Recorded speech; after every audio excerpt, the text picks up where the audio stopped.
하나님의 말씀은 에베소서 4장 7절에서 16절입니다.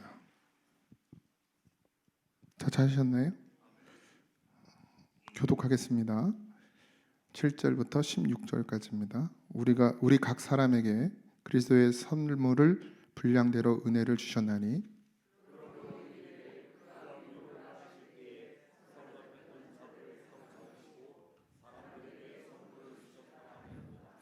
올라가셨다 하였은즉 땅 아래 낮은 곳으로 내리셨던 것이 아니면 무엇이냐?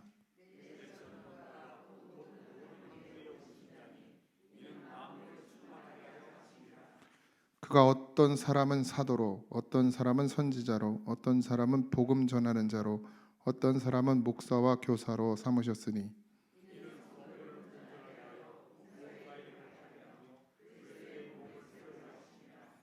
우리가 다 하나님의 이들을 믿는 것과 아는 일에 하나가 되어 온전한 사람을 이루어 그리스도의 장성한 분량이 충만한 데까지 이르리니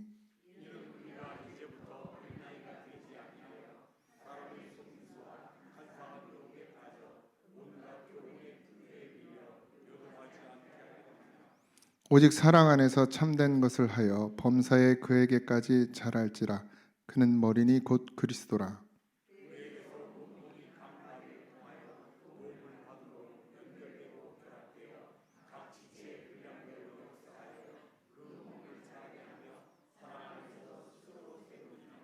아멘. 오늘 우리가 읽은 에베소서 4장 7절에서 16절은 뭐 많이 들으셨던 말씀들이고 여러분이 또 잘 아는 그런 이야기들도 여기 있는데 서로가 다름을 인정한다는 것이 상당히 어렵습니다. 다르다는 것 인정. 제가 계속해서 강조하고 있지만 틀린 게 아니라 다른 거라고 늘 말씀드리잖아요. 하나도 똑같은 사람이 없어요. 그죠? 다 달라요. 근데 그 다름을 인정하는 것이 상당히 어렵습니다. 부부가 왜 로또냐면 그 다름을 인정하지 못하기 때문에 로또야. 안 맞아요. 절대 안 맞아. 사지 마세요. 로또 맞아가지고 뭐 11조를 하겠네 어쩌네 이래놓고 다 도망가지 말고 잠수 타지 말고 어쨌든 그만큼 진짜 다름을 인정한다는 것이 상당히 어렵습니다. 그 살아온 시간이 길면 길수록 그것을 인정하기는 더 어려워집니다. 점점 더 하나이고 하나 되길 바라는 분은 하나님이시죠. 하나님은 한 분이시고 또 하나 되길 원하시고 그래서 서로가 다름에도 하나 되게 하시는 분이 성령님이십니다. 성령이 우리 안에 오시면 우리는 서로의 다름을 인정할 수 있게 되고 그 다름을 인정하게 되면 그때부터 우리는 서로 하나가 될 수 있습니다.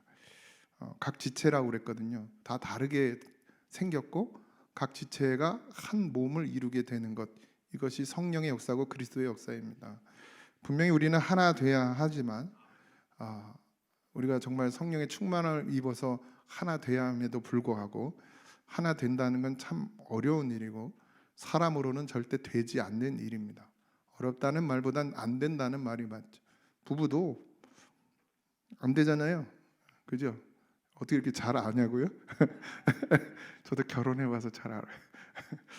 지금도 여전히 하나가 안 됩니다. 맞춰가느냐고 애를 쓰고 있지만 결국 성령이 답인데 성령의 충만함을 입고 서로의 다름을 인정하면 그만큼 그 가정은 하나가 되고 편안해질 것입니다. 평강이 임하는 것이죠. 세월이 지나면 지날수록 점점 싸움과 다툼이 사라지고 부부가 그래야 정상이거든요. 근데 두 가지가 있어요. 아예 포기해서 조용하던가 정말 하나가 되어가는 과정에 있어서 조용해지던가 모든 걸 다 알게 되잖아요. 이제 나이가 들고 니마 그 강을 건너지 마라 마오 예. 거기 보면 잘 나오죠. 노년이 그렇게 될 수 있는 것도 참 복인데 예수로 있으면 빨리 그것이 예수님으로 서로 있으면 그것이 빨리 올 수 있습니다. 그러니 그렇다고 또 있고 이래요. 또 이러고 집에 설교하고 가잖아요. 그럼 당신이 성령을 안 받아서 그런다고 또 이래요. 또 아유 참 어떻게 잘하냐고요? 제가 그 소리를 많이 듣거든. 서로 그래요. 서로 그러니까 교회를 같이 다니면 또 그러고 싸우고, 교회를 또 같이 혼자 다니면 또 혼자 썩지. 내가 오늘은 하나 되리라 이러고 가가지고 말 한마디에 팍 자빠져가지고 그렇지 네가 뭐 이러면서 또 싸우죠. 이처럼 하나 되기는 어렵습니다. 근데 하나님은 하나 되길 원하시고 하나 되게 하시려고 성령을 우리에게 보내주셨죠. 근데 사탄은 늘 가르고 나누고 서로의 다름을 이용해서 장벽을 세우고 하나 되지 못하게 만드는 것이 사탄의 역할입니다. 교회는 사탄이 없나요? 있습니다. 교회에서도 늘 우리를 넘어뜨리려고 하고 서로의 다른 것인데 잘못됐다라고 생각하게 만들고, 그래서 그 사람을 공격하게 만들거나 아니면 그 사람하고 상종을 안 하게 만드는 것, 교회도 늘 많이 볼 수 있는 모습들입니다. 이건 사단의 역사입니다. 주님의 역사는, 성령의 역사는 분명히 하나 되게 하십니다. 아무리 힘들고 어려운 일을 해도 그 가운데 기쁨이 있고 감사가 있고 하나됨이 있고 서로를 이해하고 서로를 위하여주고 서로를 아껴주는 그런 모습들이 교회에서 나타날 수 있는 것은 단순히 그냥 잠깐 들은 지식으로가 아니라 우리 안에 성령의 충만함이 임할 때 가능해지는 것입니다. 이처럼 우리가 하나 되지 못하는 것은 아직 온전히 하나님의 자녀됨을 입지 못한 것, 예수 그리스도로 옷 입어야 하는데 우리가 온전하게 예수 그리스도로 옷 입지 못하여 나타나는 부족함이고 실수들입니다. 그래서 사탄은 이것을 여전히 우리를 이용해서 우리를 서로 불신하게 만들고 서로 나누어지게 하고 갈라지게 만들고 벽을 쌓게 만들고, 그리고 결국에는 서로를 이제 비방하고 비난하게 만들고, 그래서 교회가 무너지게 만드는 것이 사단의 역할이죠. 그것으로 인해서 자기 스스로도 무너지게 돼요. 교회가, 이 심령이 무너지는 거야. 난 도저히 안 되는 인간이야, 이렇게 되어버리는 성도들도 참 많습니다. 아니요, 다 안 돼요.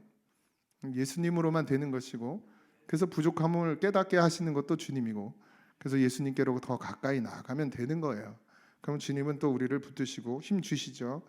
7절 보면 주님의 부르심을 입은 자들 중에 하나님의 은혜를 입지 않은 자가 없습니다. 우리가 각 사람에게 그리스도의 선물의 분량대로 은혜를 주셨다 이랬어요. 우리에게 주님께서 선물을 그 분량대로 주셨다 그랬어요. 그리스도의 선물은 은혜죠. 은혜의 분량대로 뭘 줬다고요? 은혜를 주셨다 그랬어요. 그러니까 여기서 은혜라는 것은 두 번 나오는, 그리스도의 선물이 사실은 은혜이고 그 선물의 분량대로, 은혜의 분량대로 또 은혜를 줬다 이렇게 얘기하는데, 그 은혜는 여기서 은사를 말하는 것입니다. 그래서 은혜라 하면 하나님의 자녀가 됨이고, 우리 중에 이 은혜를 받지 않은 사람은 여기 한 명도 없어요. 다 하나님의 자녀입니다.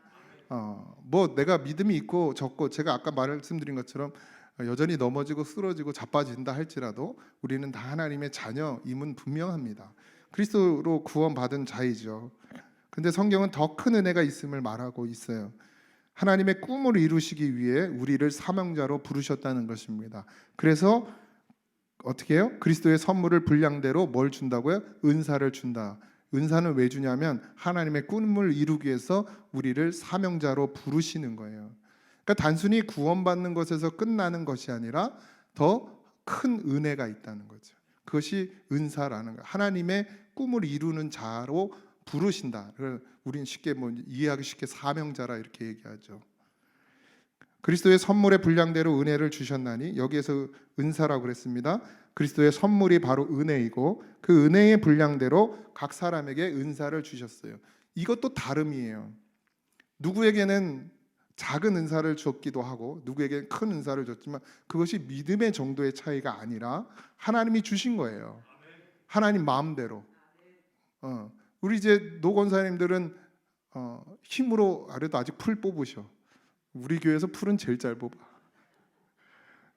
어른들 보고 저기 젊은 사람들 보면 대충 뽑는데 아주 그냥 그죠, 최고야.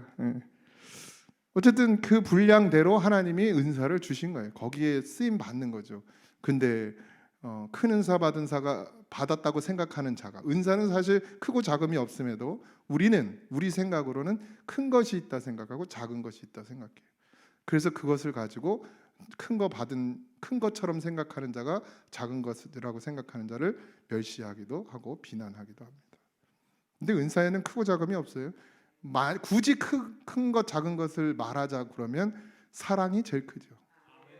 가장 큰 은사는 사랑입니다. 예.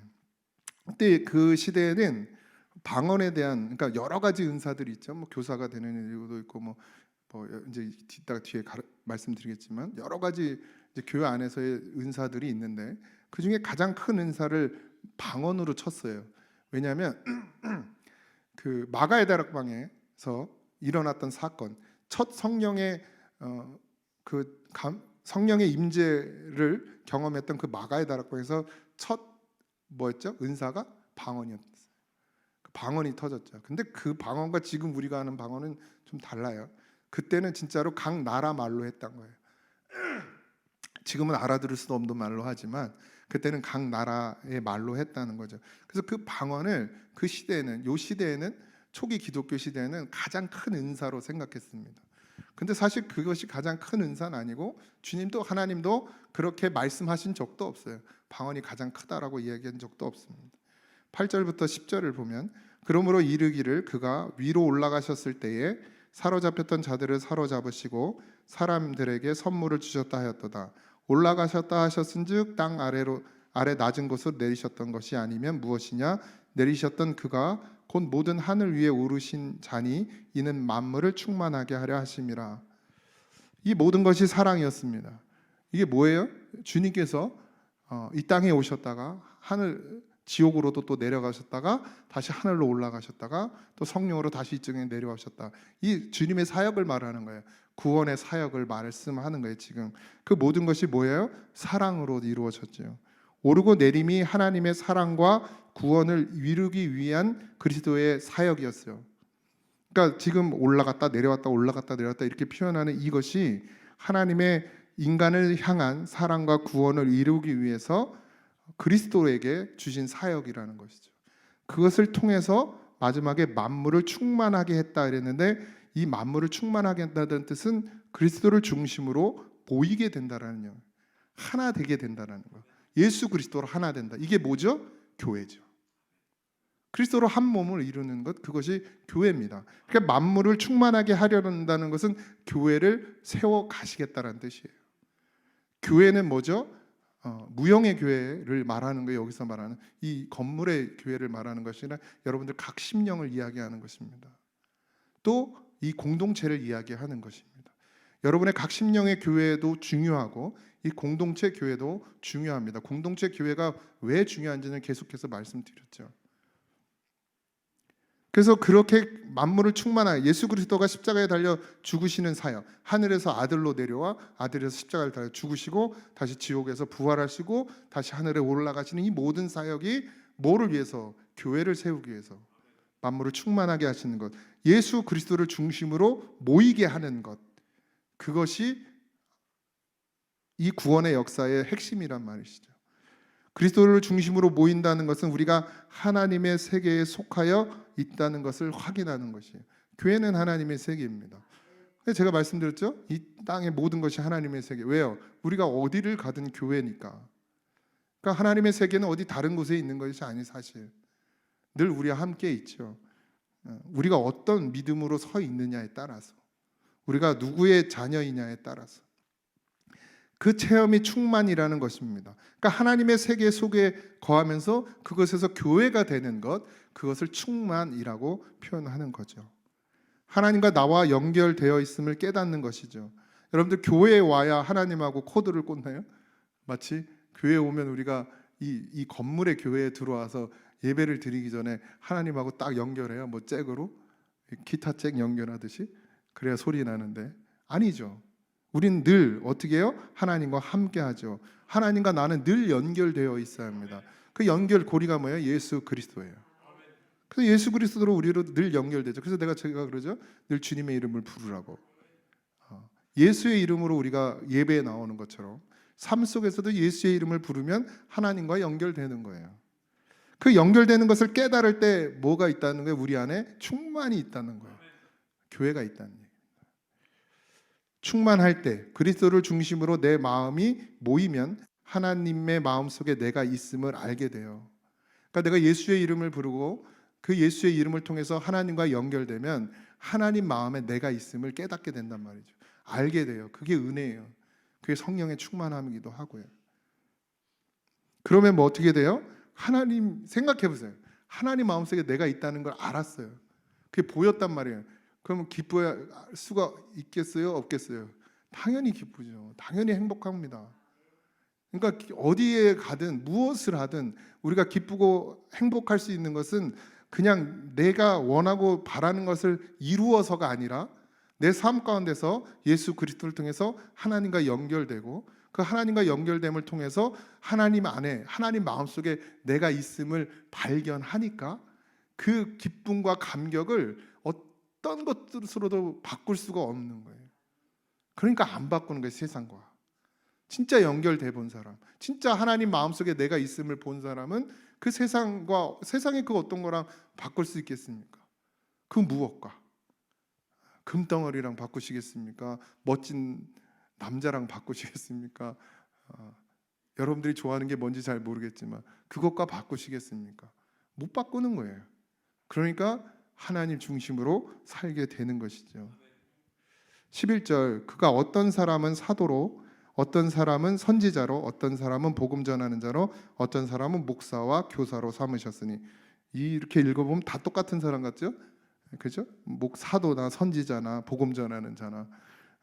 그래서 좀 찾아봤더니 사도는 그리스도의 십자가의 복음을 전하는 자, 부름 받은 자를 사도라고 그러죠. 그래서 십자가의 복음을 전하는 자를 사도라 하고, 선지자는 하나님의 계시를 전하는 자. 그러니까 조금 다른 의미인데, 그러니까 이제 그 당시에는 더군다나 예수 그리스도의 십자가의 복음을 전하는 자를 사도라 했고, 그다음에 이 계시는 또 하나님의 계시는 또 다른 의미죠. 영적인 계시를 말하니까 다 이해하시죠? 무슨 뜻인지. 지금은 이제 계시의 시대가 아니에요. 하나님 말씀으로 다 계시하셨기 때문에 굳이 그런 것을 너무 맹신하거나 쫓아가실 필요가 없어요.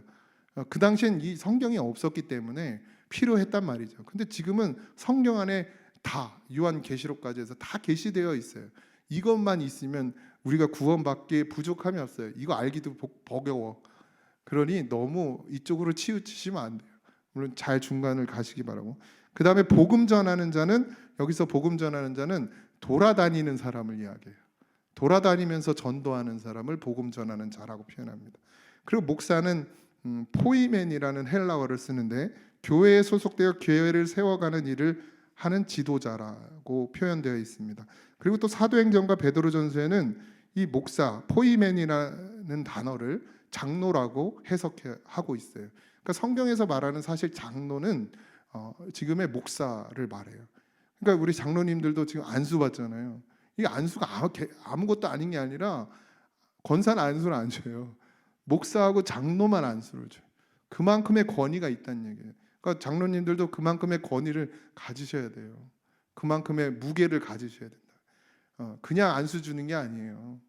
시험도 보시잖아. 시험도 보시죠. 목사도 시험 봐요. 목사고시. 똑같이 된 거예요. 물론 신학을 안 하셨지만 그 당시에는 그렇게 장로라는 이름으로, 그러니까 교회 어른이지만 특별히 교회를 세워가는 지도자로 세울 때 장로와 목사를 세웠죠. 그리고 이제 마지막에 교사인데 복음적인 삶이 어떤 것인지를 현실에서 살아가도록 가르치는 사람을 교사라고 합니다. 이렇게 직분이 여러 가지가 있는데 뭐 이외에도 많은 직분들이 있지만 이렇게 직분을 주신 까닭은 12절에 이는 성도를 온전하게 하여 봉사의 일을 하게 하며 그리스도의 몸을 세우려 하심이라, 이렇게 말씀하고 있어요. 그러니까 은사를 준 것, 그리고 이렇게 직분을 주신 이유가 뭐예요? 온전하게 해서, 성도들을 온전하게 해서 봉사의 일을 하게 하며 그리스도의 몸을 세우려 하심이라는 거예요. 그래서 직분을 줬다는 거죠. 성도를 온전하게 한다는 말은 자기의 역할을 감당하도록 준비하는 것. 그러니까 성도로서의 삶을 살아가도록 준비시키는 일이 온전하게 하는 것입니다. 그래서 직분을 줬다는 얘기예요. 그 다음에 봉사의 일을 하게 하며 다른 지체에게 나를 선물로 주는, 그러니까 봉사라는 의미가 다른 지체에게 나를 선물로 주는 것, 이것을 봉사라고 번역했단 말이에요. 그러니까 봉사가 그냥 뭐 가서 설거지하고 가서 청소하고 가서 화장실 청소하고 물론 이거 제가 늘 말씀드리지만 오해는 마세요. 이게 아무것도 아니라는 얘기는 아닙니다. 귀해요. 그러나 성경에서 말하는 봉사는 다른 지체를 위해서 나를 희생하는 것, 그걸 봉사라고 얘기했단 말이에요. 그러니까 마치 뭐죠? 주님께서 우리를 위해서 죽으심 같이. 그러니까 봉사는 나를 죽이는 거예요. 누굴 위해서? 형제를 위해서. 그러면 어떻게 된다는 거예요? 교회가 세워진다는 얘기입니다. 그리스도의 몸을 세우려 함이라. 그리스도의 몸이 뭐죠? 교회잖아요. 교회의 머리가 예수 그리스도고요. 그리스도의 몸을 세우려 한다. 왜? 온전하게 하여서 봉사일을 하게 해서 이런 모든 것들을 통해서 교회를 세워간다, 이 얘기예요. 그러니까 그런 것이 없이는 교회가 세워진다는 얘기가 안 된다는 거예요. 여러분들이 헌금을 많이 한다고 교회가 세워지는 게 아니에요. 여러분들이 예배 시간 열심히 지킨다고 그래서 교회가 세워지는 것이 아닙니다. 함께 가야 되는 거예요. 연결돼서 함께 하나 되어서 가는 것. 거기엔 뭐가 필요하다고요? 그리스도의 십자가가 필요하다는 거예요. 죽는 거라니까요. 형제를 위해서 죽는 것까지. 그것이 있을 때, 그럴 때 하나 되고, 얘 죽는다니까 또 뭐 목숨 바치라고 뭐 전 재산 다 갖다 바치라는 얘기가 아니라, 아까 말씀드린 것처럼 죽는다는 것은 뭐예요? 형제의 다름을 인정하는 거예요. 나를 안 죽이고 그게 인정이 되겠어요? 나로 서 있으면, 내가 교만하면 인정이 돼요, 형제가? 안 되죠. 다름이 인정이 안 돼요. 그런데 나를 죽이면, 내가 없어지면, 주님과 함께 죽으면 그 형제가 어떻게 돼요? 인정이 되는 거예요. 이래서 죽인다는 얘기를 하는 거예요. 그러니까 다른 지체, 봉사한다라는 것은 다른 지체에게 나를 선물로 주는 행위인데 주님과 함께 죽는 것이고, 그 죽는다는 것은 결국 그를 인정하는 것이 되고, 그 인정함을 통해서 하나 된다라는 거예요. 그렇게 하나 될 때 교회가 교회 된다라는 거예요. 그것이 이 고장교회에서 일어나야 될 역사입니다. 주님의 역사, 이 교회에서 일어나야 될. 그래서 제가 우리 교회 4대 목표를 말씀드렸는데 아무도 기억하는 사람이 없겠지만 그래서 한 번 더 하는데, 그리스도의 몸을 세우려 하신다 할 때 이 세운다라는 것, 그래서 온전히 교회를 세우기 위해서 필요한 것들이 뭐였냐면 캐리그마, 말씀, 그 다음에 디다케, 교육, 그 다음에 디아코니아, 봉사. 아까 말씀드린 것처럼 봉사가 뭐라 하는지 분명히 말씀드렸어요. 코이노니아, 교제, 서로를 헤아려 선물이 되는 것이 교제래요. 서로를 헤아려서 선물이 돼. 봉사와 별반 다르지 않은 의미죠. 그러니까 교제가 단순히 뛰어놀고 먹고 마시고, 물론 해야 됩니다. 그것도 해야 돼요. 가까워지는 시간이기 때문에 해야 됩니다. 그런 것도 없이는 안 돼요. 그러나 진짜 교제는 뭐예요? 내 마음을 주는 거예요. 서로를 헤아려, 뭐예요? 서로를 인정해서 나를 주는 것, 그것이 교제란 말이죠. 이 네 가지가 필요해요. 말씀과 교육. 아까 교육 말씀드렸죠. 이 땅에서 어떻게 살 것이냐, 어떻게 말씀으로 살아낼 것이냐가 교육이란 말이에요. 그러니까 말씀을 선포했어요. 그 말씀으로 어떻게 낼지를 교육하는 거예요. 그리고 뭐 하는 거예요? 이제는 그것을 실천하는 거예요. 봉사하고 교제하고. 이것이 교회를 세우는 네 가지. 그래서 4대 목표로 세웠다라는 거예요. 제가 만든 게 아니라 원래 있던 겁니다. 꼭 기억하세요. 다음에 물어봐야지. 안 적었죠? 그리스도를 통해서 세상의 모든 만물을 하나 되게 하는 이것이 하나님의 꿈이에요. 모든 것이 하나 되는 것, 그것이 하나님이 원하시는 꿈인데, 그 꿈을 이루기 위해서 우리에게 은사를 주셨고, 그 은사를 통해서 우리가 뭐 한다고요? 봉사한다는 거예요. 그 은사를 통해서 자기를 잘남을 드러내는 것이 아니라 그 은사를 통해서 형제를 인정하는 자가 되라는 얘기예요. 그러면 어떻게 돼요? 하나님께서 우리에게 주신 사명 감당하는 겁니다. 다른 것이 사명이 아닙니다. 그렇다고 내일부터 청소 아무도 안 하면 안 돼요. 그건 뭐 그냥 기본. 그냥 당연히 우리가 해야 돼요. 우리가 쓰고 우리가 먹고 우리가 마시고 우리가 사용하는 곳이 이게 당연히 하는 거지, 그건 봉사도 아니에요 사실. 진짜 봉사를 가르쳐 드렸어요. 내일부터 봉사하십시오. 13절부터 16절 우리 다 같이 볼게요. 제가 읽겠습니다. 우리가 다 하나님의 아들을 믿는 것과 아는 일에 하나가 되어 온전한 사람을 이루어 그리스도의 장성한 분량이 충만한 데까지 이르리니 이는 우리가 이제부터 어린아이가 되지 아니하여 사람의 속임수와 간사한 유혹에 빠져 온갖 교훈의 풍조에 밀려 요동하지 않게 하려 함이라. 오직 사랑 안에서 참된 것을 하여 범사에 그에게까지 자랄지라. 그는 머리니 곧 그리스도라. 그에게서 온 몸이 각 마디를 통하여 도움을 받음으로 연결되고 결합되어 각 지체의 분량대로 역사하여 그 몸을 자라게 하며 사랑 안에서 스스로 세우느니라. 아멘. 자, 그리스도를 믿는 믿음 안에서 하나가 되어야 한다라고 말하고 있어요. 그러니까 그리스도의 몸을 세우기 위해서 우리가 뭘 해야 되느냐? 교회를 세우기 위해서, 교회가 교회되기 위해서 우리가 뭐가 필요하냐? 그리스도를 믿는 믿음 안에서 하나됨이 필요하다. 하나되면 아까 말씀드린 어떻게 하나 된다고? 내가 죽어야 하나 된다고. 그러니까 다 죽으면 답이 정답은 다 죽으면 돼. 예. 다 근데 안 죽잖아요. 그러니까 나라도 죽으란 말이에요. 예. 그리고 충만한 하나님의 중심으로 하나 되어 모임으로 이제 어떤 사탄의 유혹도 흔들리지 말라는 거예요. 그래야 교회가 세워진다는 거예요. 맨날 넘어지고 맨날 자빠지고 맨날 쓰러지는 것이 아니라 이제 자라서 충만함을 입으라는 거죠. 하나님이 하나님의 마음에 내가 있음을 보라는 얘기예요. 언제요? 교회에서만 말씀 들을 때만? 아니요. 나가서 살아감에 있어서 그 속에서도 하나님 마음에 내가 있음을 볼 수 있는 그런 믿음이 있어야 된다는 거죠. 그렇게 자라나야 된다는, 그래야 흔들리지 않는다는 거예요. 그래야 넘어지지 않는다는, 그래야 담을 쌓지 않는다는 거예요. 그 다음에 마지막은 최고의 은사는 뭐라고요? 사랑이에요. 그리스도의 몸을 세우는 것은 그리스도의 사랑 안에서 가능합니다.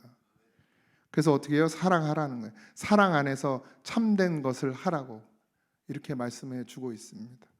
그리고 마지막에 그에게서 온몸의 각 마디를 통하여 도움을 받아 연결되고 하나 되는 거죠.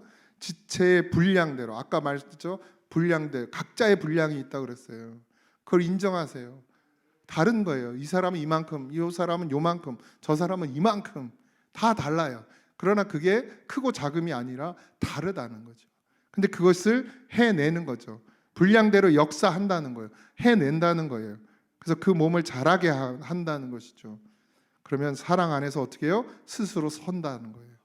제가 주일에도 말씀드렸죠. 독수리가 이제 혼자 서서 날 수 있을, 언제까지 예배 와서 말씀 듣고 은혜 받았습니다 하고 돌아가서 까먹고, 또 와서 말씀 듣고 은혜 받았습니다 하고 신발 신으면서 까먹고, 언제까지 계속 그러냔 말이죠. 아니라는 거죠. 어떻게 된다는 거예요? 사랑 안에서 스스로 선다는 거예요. 여러분들 다 서셔야 합니다. 온전히 서셔야 합니다. 저도 서야 하고 여러분도 서야 해요. 그래서 단단히 서 가는 거죠. 교회의 세움은 여기에 있습니다. 여러분들이 서야죠. 그리스도 안에서 장성한 분량에 이르기까지 충만함을 받으시기 바랍니다. 하나님 마음에 여러분들이 다 있어요. 근데 우리가 그걸 발견하지 못할 뿐이죠. 내 삶에 쪼들려서, 내 삶에 찌들려서, 내가 다른 곳에 한눈을 팔아서 그 무엇이 됐든 분명히 하나님 마음에 우리가 계심에도 불구하고 우리가 그것을 발견하지 못하니까 삶에서 기쁨과 감사가, 은혜가, 행복이 충만하지 못한 거죠. 근데 그것을 찾으면 분명히 성령은 그렇게 역사해 주십니다. 그러니 날마다 하나님의 마음에 우리가 있는 것을 발견하시기 바랍니다. 그리스도의 몸을 세우려 하심에 우리가 함께 동참되어야 될 줄 믿습니다. 하나님은 교회를 세우기 위해서 우리를 보내셨어요. 단순히 구원으로 끝나는 문제가 아니라 더 큰 은사를, 더 큰 역사를 하나님께서 우리에게 허락하셨다는데, 그것이 뭐냐? 교회를 세우는 것. 교회를 세우는 것. 이 의미를 정말 잘 알아내시기 바랍니다. 그리고 꼭 기도하십시오. 날마다 기도하십시오. 날마다 예수의 이름을 부르세요. 뭐 구구절절 안 떠들어도 좋고, 아름다운 소리가 아니어도 좋습니다. 아름다운 언어가 아니어도 좋아요. 그냥 주여, 주여, 하루에 100번이든 1000번이든 주님의 이름을 부르세요. 그러면 분명히 살게 하시는 성령의 역사가 우리 안에 밀려올 것입니다. 그러면 우리의 눈이 밝아지고 하나님 마음에 우리가 있음을 보게 될 줄 믿습니다.